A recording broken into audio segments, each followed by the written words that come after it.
Hey y'all, I'm Kara Perez, founder of Bravely Go, and today I had to bust out my money jacket because we are talking about some truly mind-boggling numbers today. We are going to cover the economics of being Taylor Swift. Girly pop has officially entered her financial powerhouse era. Now, I want to say that I am not a Swiftie. I'm really more of a diva gal. I prefer my Celines, my Adeles, my Mariahs. I just love a really powerful female vocalist. But not being a Swiftie makes me a weirdo, especially for being a white woman in my 30s, which is Taylor's core demographic. And I do want to say up at the top that I find Taylor to be pretty problematic, but today's video is not about her social views or her public persona.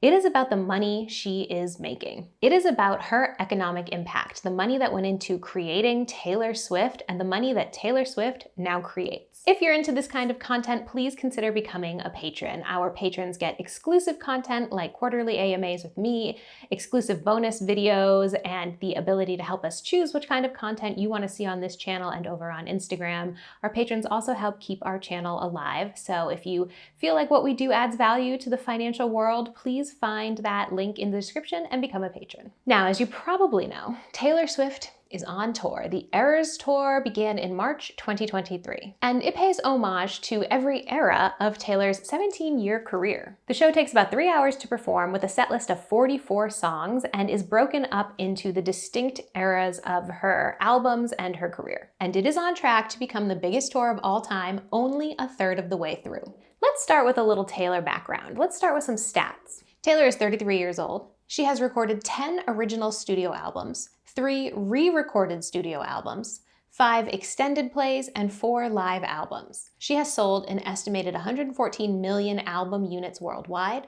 As of July 2023, she is the woman with the most weeks, 63, at number 1 on the US Billboard 200. And Swift's net worth is $740 million as of June 2023, making her the richest female musician in US history, with music as the only main source of income. Taylor Swift will become a billionaire. In fact, she will become a billionaire probably in the next 5 years. And her Eras Tour is on track to gross over $1.5 billion in the next 2 years. Taylor Swift is in the top 3 wealthiest women in music, and her career is definitely nowhere near done. She may not even be halfway through her career. How did she build such a huge following, and how did she create such a profitable tour? Really, all of Taylor's money comes down to one thing: her fans. And her fans are obsessed. I know there's a lot of celebrities who can claim obsessed fans. The, Selena Gomez and Justin Bieber fans come to mind, but Taylor Swift's fans are ride or die.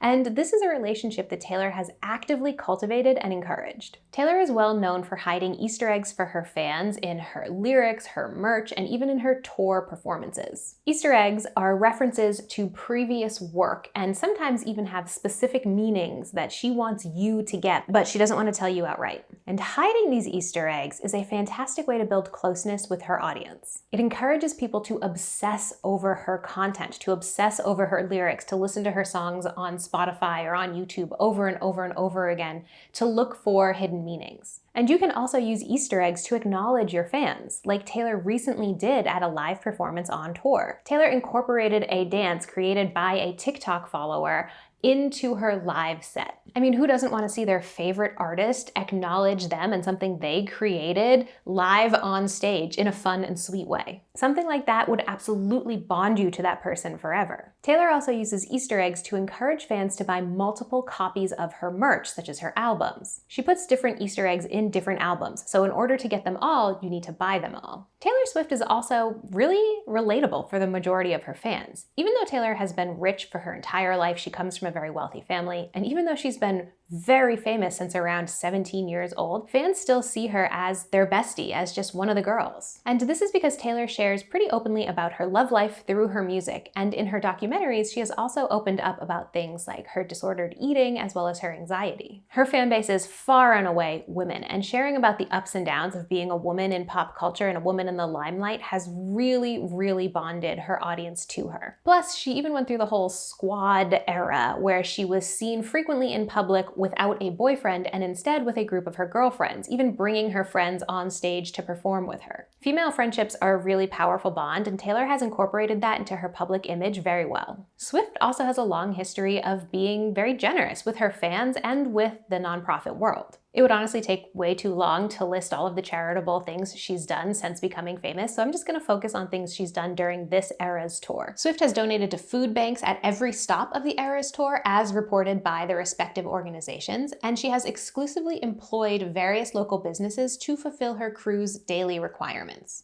And perhaps most famously, at the conclusion of the first US leg, Taylor gave unprecedented bonus payments totaling over $55 million to her entire touring crew, including $100,000 each to the 50 truck drivers involved in transporting the stage parts and production equipment. Little known fact, most truck drivers involved in the musical world do not make very good money. They might make anywhere between 30 and 50 grand a year. So getting a $100,000 bonus from the biggest pop star in the world is a huge deal. That's life-changing money to a lot of these people.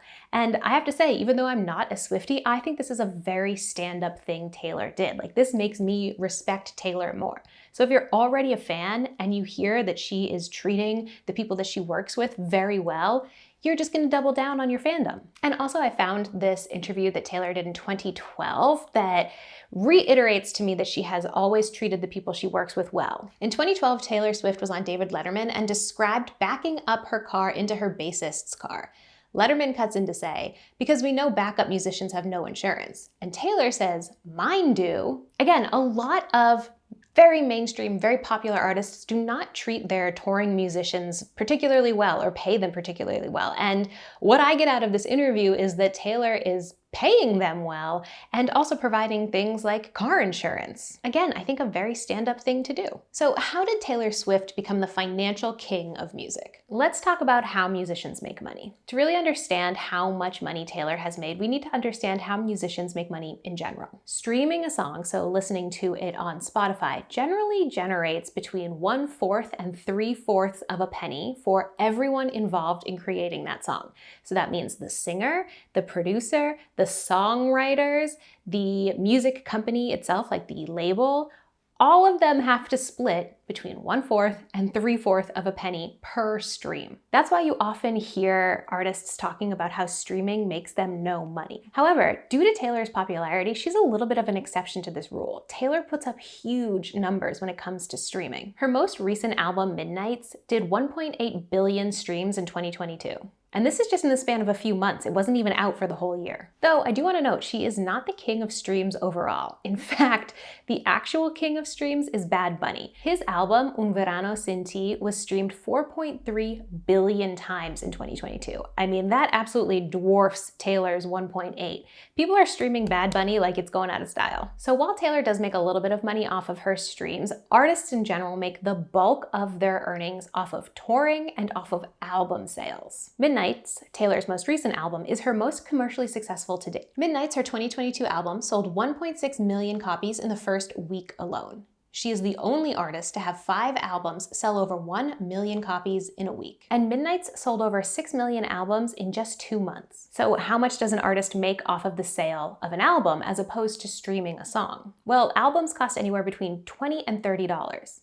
So already you can see that the people who have to split the profit off of an album are making way more money off of $30 than 1/4 of a penny. And Taylor is actually the #1 vinyl selling album in the United States, due in large part to those Easter eggs, right? Where she encourages fans to buy multiple versions of the same album. For Midnights alone, she sold 1.7 million albums. So that's a huge amount of money that she made from just one stream of income. Albums. Now, if you really want to make serious money in the music world, what you really want to be doing is owning your masters. When you create a song, there's generally 2 camps of creators. There's the musical composition of a song, the people who write the lyrics and the music, and then there's the audio composition, so that's going to be the singer and the record company. Now, sometimes the person who wrote the song is the person who sings the song, so they get more money off of that song. Historically, and still typically today, the record label owns the master master of a song, which means that whenever a song is used in an ad,